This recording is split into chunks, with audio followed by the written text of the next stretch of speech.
Cagliari è pedagogista, ha lavorato a Dentro Ciber e era nella commissione coordinata del nostro, da Carlo Celi, io dico sempre nostro, non è solo nostro, ma siccome quando veniva qui lo invitavamo spesso, diceva gli amici del forum, ci tengo a dirlo, vi dico tra l'altro che il volume che stiamo pubblicando è dedicato a Carlo Celi, perché è stato un maestro per tutti noi.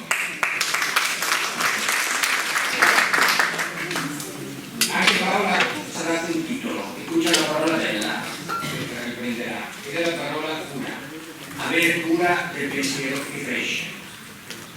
Avere cura, che sono sicuro che Paola è d'accordo, ma anche gli altri relatori, non riguarda in realtà solo la scuola dell'infanzia. È un concetto che va assunto nel nostro lavoro in tutte le scuole, dalla scuola dell'infanzia alla scuola secondaria superiori. E spesso, perché è lo stesso, succede che non c'è in tutti gli ordini di scuola. Grazie Paola. Grazie a voi, buongiorno a tutte e tutti e grazie per questo invito a questo incontro con questi così importanti interlocutori, mi sento un po' un anno fra i giganti. E una premessa, io vengo dalla scuola dell'infanzia, ho lavorato nei nidi delle scuole dell'infanzia per tutta la mia carriera, quindi io parlerò di questo, parlerò dell'avere cura del pensiero e mi colloco per premessa data tutto ciò che ha premesso appunto nella sua importante relazione Italo-Fiorino, quindi sul tema dell'autonomia, la relazione tra educazione e autonomia, i documenti importanti. E mi concentrerò soprattutto sul tema che pone il mio titolo, cioè cosa significa aver cura del pensiero che cresce. E perché questo? Perché il nostro lavoro di insegnanti è un lavoro di cura, è principalmente un lavoro di cura. Una parola che nelle indicazioni compare in realtà, sono 31 volte le citazioni della parola cura, ma sempre legate, imparare la cura di sé, imparare la cura dell'ambiente, imparare la cura del pianeta, tutte cose importanti, ma non si parla mai di cura del pensiero, proprio perché sono indicazioni che parlano di trasmissione, ne parlano già alla scuola dell'infanzia, in realtà, per come trattano il tema dei bambini, chi è il bambino. È però anche un vero peccato il fatto che spesso la cura viene relegata alla sola cura del corpo non autonomo della cura di sé e quindi ai servizi educativi, mentre come diceva Antonio Giacobbi la cura riguarda tutta la vita umana in realtà, dalla nascita fino alla fine. L'idea di cura, noi prendiamo da Luigi Nannotari, ha scritto delle cose molto belle nei suoi numerosi testi su questo tema e lo identifichiamo come piuttosto un modo di stare nel mondo, di pensare le relazioni con gli altri, il nostro modo di rapportarci con lo spazio pubblico, le sue istituzioni, in fin dei conti col pianeta. Quindi, come dire, ci siamo lì dentro, però è anche un modo, dice Luigi Nannotari, di conservare la vita per farla prosperare. È insieme pensiero, sentimento e azione competente. Ecco, ed è per questo che ho voluto mettere nel mio titolo, dentro a questo convegno sul curriculum, la cura come dimensione relativa al pensiero dei bambini. Un pensiero che nasce e che cresce se trova dei buoni ambienti di vita e di apprendimento, capaci di risuonare, questo concetto dopo lo sviluppo un po', risuonare con le loro attese curiosità, di generare interessi, ne parlava già Clapare dall'inizio del Novecento, Clapare era il maestro di Piaget. Quindi generare attese, curiosità e interessi e metterli in relazione attraverso dei processi costruttivi di scoperta e di rappresentazione con il mondo, metterli in relazione col mondo, grazie proprio a una maggiore conoscenza e comprensione dei suoi fenomeni. Inizia fino a quando un bambino nasce. nasce, poi dopo prende anche, come dire, no, strutture più importanti. Il concetto di risonanza l'ha proposto un sociologo che si chiama Hartmut Rosa, è un tedesco, che lo propone una pedagogia proprio della risonanza e propone la risonanza come criterio per valutare il contesto scolastico.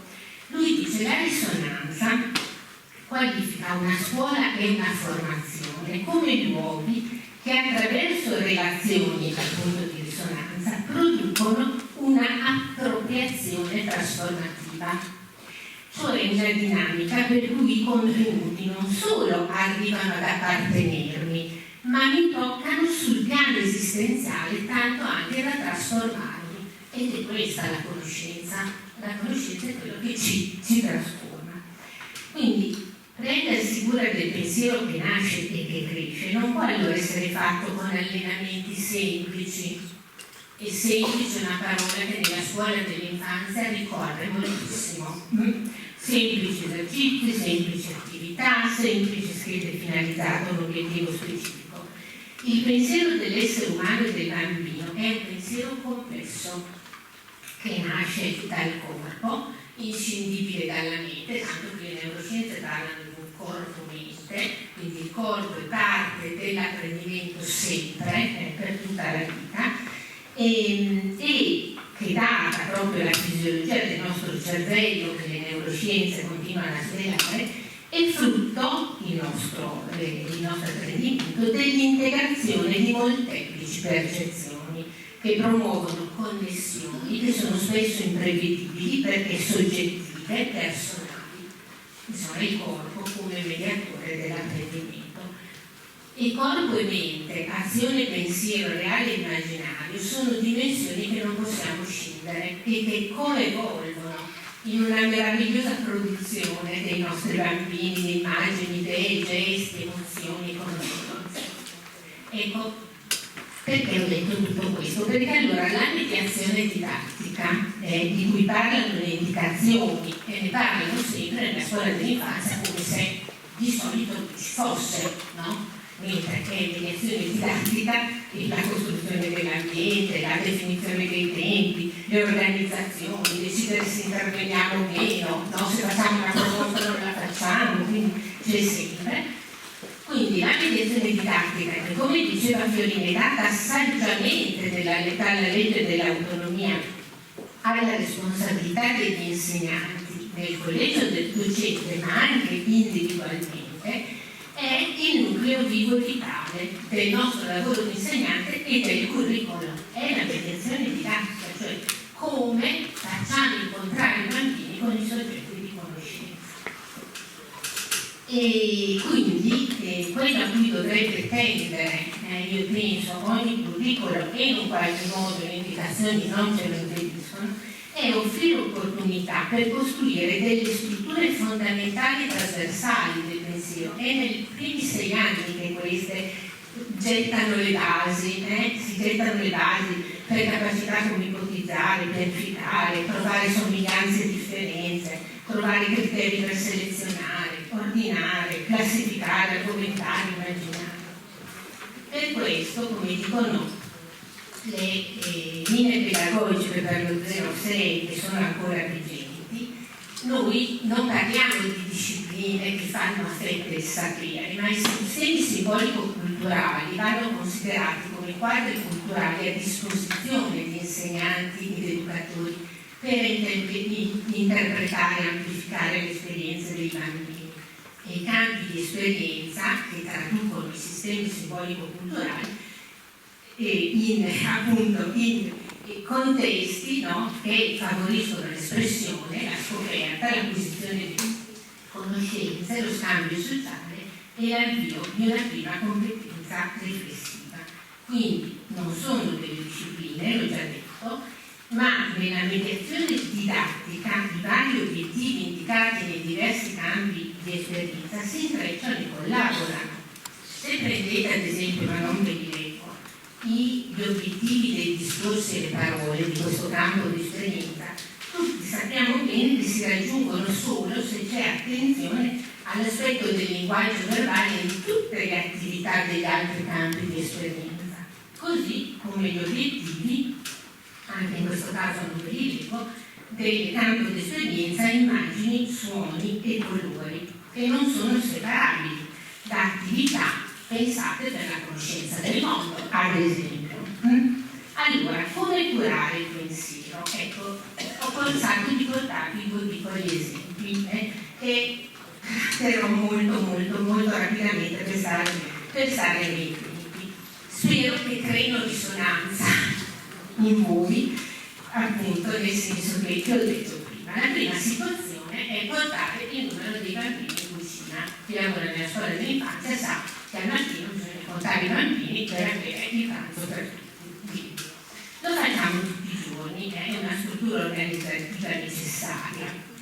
Ma che significato ha per i bambini questo gesto che magari loro fanno anche l'enumerazione, mentre fanno il gesto? Ecco, ad esempio vediamo, questo è il numero, che Francesco niente, non c'è scritto niente qua sopra, non ha significato quello che c'è scritto qui sopra. Ecco, allora questo è un indizio che ci dice che è necessario partire dai bambini. Prima Fiorina ha dato molti riferimenti per la costruzione del curriculum, ma dobbiamo anche avere presente i nostri bambini reali, quelli che sono dentro al nostro gruppo con cui lavoriamo. Allora, cosa diciamo? Torniamo dai bambini, chiediamo loro a cosa serve portare il numero in cucina? Perché facciamo questa cosa? No? Di tornare da loro, è una cosa che facciamo tutti i giorni. Lo facciamo per coinvolgerli dentro a un pensiero e a una procedura, per sollecitare interesse, la pedagogia dell'interesse, anche dello sforzo, ma anche dell'interesse.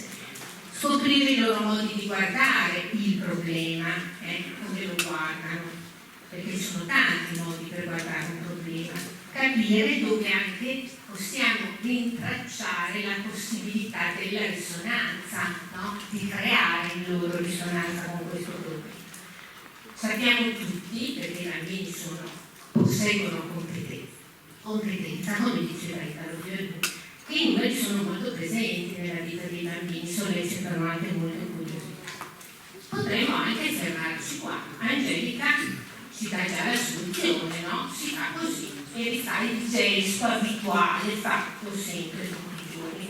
Ma non va bene, non possiamo fermarci qua, non è efficace, riproponiamo lo stesso problema, lo stesso modo. Quindi diamo il tempo ai bambini per pensarci, no? Dobbiamo portare il numero, allora come possiamo fare? Ed escono molte proposte che contengono delle ipotesi interessanti, che sono tutti luoghi di interpretazione che noi dobbiamo tenere a mente. Ad esempio ci propongono la funzione delle dita per rappresentare la numerosità, ci propongono il tema della corrispondenza 1 a 1 tra il soggetto da contare e gli oggetti che lo possono rappresentare, che forse possiamo anche interpretare come un avvicinamento al simbolo o al concetto di equivalenza. Usano parole come quantità, indicano quantità come molti, 5, tutto. Ecco, allora prendersi cura del pensiero, lo dicevo, è dare tempo e spazio, perché i pensieri vengano messi alla prova e evolvano. Quindi, proviamo la prima cosa che loro hanno proposto. Ogni bambino sceglie un piccolo oggetto e lo mette nel cestino. Bene. Poi, mediazione didattica, l'insegnante dice: siete sicuri? Facciamo una verifica. E quindi i bambini provano a contare gli oggetti che ci sono dentro e ne rimangono. Come mai ne rimangono? Qua vediamo le ragioni. Ecco, le ragioni ci fanno capire come il numero non è un oggetto astratto per i bambini, ma che si riempie dei vissuti, no? Della fame, del desiderio dei entusiasmi di finestra, delle loro attese. E non ci fermiamo però qua, riprendiamo anche un'altra ipotesi, perché è importante riprendere l'ipotesi dei bambini, lo sappiamo, perché vuol dire dare valore al loro pensiero, vuol dire prendersene cura del loro pensiero. E quindi qualcuno aveva proposto, no, di portare loro stessi, così si arriva all'idea di utilizzare i loro ritratti, quindi ognuno fa il suo ritratto. Tutti i ritratti vengono portati in cucina e qui vengono ordinati e comprati. Ma qualcuno sottolinea che non sono tutti riconoscibili, che le foto sono meglio, e quindi le foto stampate e poi ritagliate vengono offerte ai bambini e i bambini rifanno l'assemblea, questo momento del mattino che insomma tutti conosciamo, e lo fanno mettendo solo i presenti, quindi un processo di selezione, o togliendo gli assenti, quindi un processo di sottrazione. Quindi progressivamente i bambini scoprono che la scrittura del numero esemplifica dei casi concreti che hanno un valore d'uso, e la risposta di Francesco ci restituisce una consapevolezza diversa di questa cosa dell'azione di portare in cucina. Poi ovviamente le figurine servono anche per altre cose, ma vorrei andare a un altro esempio, perché il tempo corre, ed è questo esempio sulle margherite gialle. Possiamo dire che siamo nel campo di esperienza immagini, suoni, colori. Il contenuto sono margherite gialle. In ottobre i nostri prati intorno alla città si riempiono di tutti questi, penso anche da noi, di questi fiori.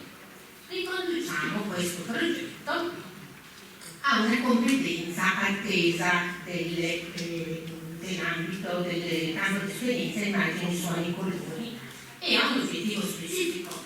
Siamo dentro alle indicazioni. Bene, abbiamo le margherite gialle e questi sono i primi elaborati, che sono molto diversi tra loro, primi elaborati dei bambini. Ma ci possiamo accontentare? Noi pensiamo di no, perché la sensibilità verso il vivente, la capacità di vedere, incontrare i soggetti di conoscenza, di creare risonanza con il proprio mondo, chiede una cura del pensiero. Pensate che la differenza, apprezzare la differenza è un tema molto importante in questo momento. Allora, in un incontro di sezione con i genitori, convocato proprio per discutere gli intenti progettuali, i genitori e gli insegnanti propongono provocatoriamente questa immagine di Margherita e li invitano a riflettere sul fatto che se ci si abitua a guardare e definire il mondo per stereotipi, non si vede più la bellezza, l'originalità, la soggettività delle margherite gialle, che sono diverse dalle margherite di campo o dai fiori di camomilla. Ma è importante quindi indagare il soggetto di conoscenza nel suo ambiente di vita. Una scelta di non semplificazione, di incontro e di risonanza con la complessità del soggetto di conoscenza. Nel prato le margherite sono anche insieme a tutto un microcosmo, no, di insetti, di altri fiori, di erbe, e quindi si restituiscono una molteplicità di percezioni e relazioni. Macchina fotografica per riportare a scuola margherite belle e margherite che stanno sfiorendo, perché l'idea dell'evento è importante, e sono delle immagini che consentono anche di ripensare margherite, le immagini di ripensare l'esperienza fatta.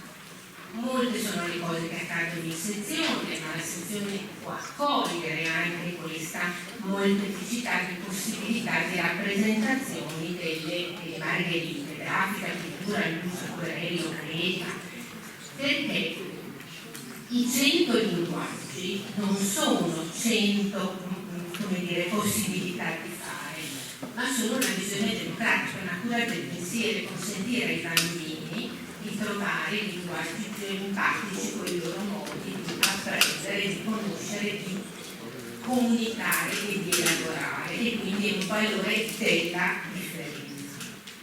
E qua noi vediamo come cambiano la rappresentazione preparazione delle margherite. Qua vediamo un prima e un dopo, la complessità del dopo, in questo incontro e questa molteplicità di incontri, anche questa è un'altra, ma qua vado molto rapida. Si attivano anche delle discussioni. Qua la discussione è se hanno un cervello e un cuore le margherite, i bambini discutono molto, devono capire se parlano, avvicinano l'orecchio, ma alla fine dicono sì, va bene, io non credo che abbia ritornito, ma la dice no, per me c'è. Ed è dare spazio all'immaginazione questo, e l'immaginazione, la Montessori diceva, si dimentica spesso che l'immaginazione è uno sforzo per la ricerca della verità. L'immaginazione è molto importante nei processi di coscienza pensata alla scienza. Vado velocissima per dirvi allora queste produzioni, perché ve le faccio vedere, non perché sono belle, ma guardate anche la poesia del racconto, 2 secondi. Margherita con le radici tutte curve che servono alla pianta per trovare cibo, margherite inclinate dal vento, guardate le frecce del vento, margherite vicino all'azzurro, perché loro sono così alte, stanno vicino al cielo, guardate le diverse forme, i diversi colori, le parole, margherite al tramonto quando non c'è il sole, margherite che si abbronzano al sole, margherite stonate dalla pioggia. Guardate anche il linguaggio verbale, come in questi incontri si codifica. La margherita innamorata del sole, lui la illumina tutta, quando vediamo gli altri. Ma volevo arrivare, poi un grande affresco, dove le bimbe e i bambini intrecciano una danza, volevo arrivare a questo. Volevo chiudere, scusate la corsa, il tempo stringe, con una frase di Maria Montessori che la scrive nel libro Come educare il potenziale umano. Il segreto di un buon insegnamento è di considerare l'intelligenza del bambino come un campo fertile in cui si possono gettare delle sementi perché germoglino ai calori fiammeggianti della fantasia. Il nostro scopo quindi non è semplicemente di ottenere che il bambino capisca, e meno ancora di obbligarlo a ricordare, ma di colpire la sua immaginazione in modo da suscitare l'entusiasmo preciso. Noi non vogliamo degli allievi compiacenti, ma appassionati, e noi dobbiamo farlo, nonostante le